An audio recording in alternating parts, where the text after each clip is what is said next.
Aujourd'hui, je serai seul au micro pour un épisode un petit peu spécial. Si tu es passionné par le trail, l'ultra-endurance ou simplement curieux de découvrir des récits de dépassement de soi, cet épisode va te plaire. Je te parle d'un moment marquant que j'ai eu récemment, ma discussion avec Marilyn Nakache, traileuse d'élite et véritable aventurière à l'occasion de son incroyable seconde place féminine sur la légendaire Diagonale des Fous en 2024. Aujourd'hui, je ne vais pas te révéler tout ce que Marilyn m'a raconté, tu découvriras ça dans l'épisode complet qui arrive bientôt. Ce que je veux partager ici, c'est ce que moi j'ai ressenti en l'interviewant et pourquoi je pense que son histoire mérite vraiment ton attention. Quand j'ai discuté avec Marilyn, ce qui m'a frappé, c'est sa lucidité. Tu pourrais t'attendre à ce qu'une course comme la Diagonale des Fous, avec ses 170 km et ses 10 000 mètres de dénivelé, fasse perdre pied à n'importe qui, même au meilleur. Mais Marilyn, malgré un UTMB pas en accord avec ses objectifs, en a parlé avec une telle clarté, une telle précision que j'en étais bluffé. Elle m'a aussi impressionné par sa simplicité. On parle quand même d'une athlète élite qui a terminé seconde féminine sur l'une des courses les plus difficiles au monde. Mais elle est restée hyper humble. Ce n'est pas juste la sportive que j'ai découverte, c'est aussi une personne passionnée qui parle avec beaucoup d'émotion, que ce soit sur la course, sur l'île de la Réunion ou même sur la communauté incroyable qui entoure cet événement. Il y a un moment précis qui m'a vraiment marqué pendant notre échange. Marilyn partageait un passage où elle a dû puiser dans ses ressources mentales pour ne pas craquer. Pas physiquement mais mentalement. Parce que les émotions peuvent tellement être fortes dans une course comme celle-là.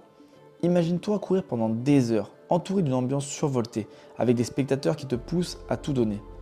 Elle aurait évidemment pu se laisser emporter, mais elle a réussi à rester concentrée et à garder son cap. Elle m'a aussi parlé de ses stratégies pour gérer l'imprévu, parce qu'une course comme la Diagonale des Fous, il y a forcément des moments où tout ne se passe pas comme prévu. Ce qui l'a sauvée, c'est son expérience, mais aussi sa capacité à s'adapter, à ne pas paniquer, à accepter certaines choses qui sont hors de contrôle. Et puis il y a cette connexion avec La Réunion, avec ses paysages, ses habitants et cette atmosphère unique qu'on ne trouve nulle part ailleurs. Marilyn ne court pas juste pour les résultats, elle court pour vivre des expériences intenses, des moments qu'elle emportera toute sa vie. Alors pourquoi est-ce que je te dis ça aujourd'hui ? Parce que l'épisode qui arrive est bien plus qu'un simple débriefing sportif. C'est un récit humain, une plongée dans l'univers de l'ultra trail et une véritable source d'inspiration. Tu vas y découvrir comment Marilyn a géré l'intensité de la course sans perdre son sang-froid, les moments de doute mais aussi d'euphorie qui l'ont portée jusqu'à l'arrivée, et surtout cette capacité qu'elle a de transformer un défi physique en une aventure profondément humaine. Je suis sûr que, comme moi, tu ressortiras de cet épisode avec une nouvelle perspective sur l'effort, la résilience et le dépassement de soi.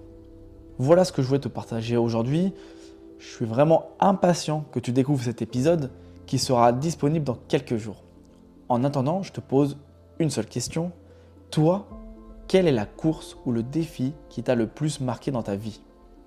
Réponds-moi en commentaire de cet épisode ou bien en message privé sur Instagram. Le compte s'appelle lesjoiesdusport.podcast. J'aimerais beaucoup savoir ta réponse. Et n'oublie pas, abonne-toi au podcast pour être sûr de ne pas rater cet épisode et les suivants. On se retrouve très bientôt pour une immersion dans la Diagonale des Fous aux côtés de Marilyn Nakache. À très vite et bonne écoute.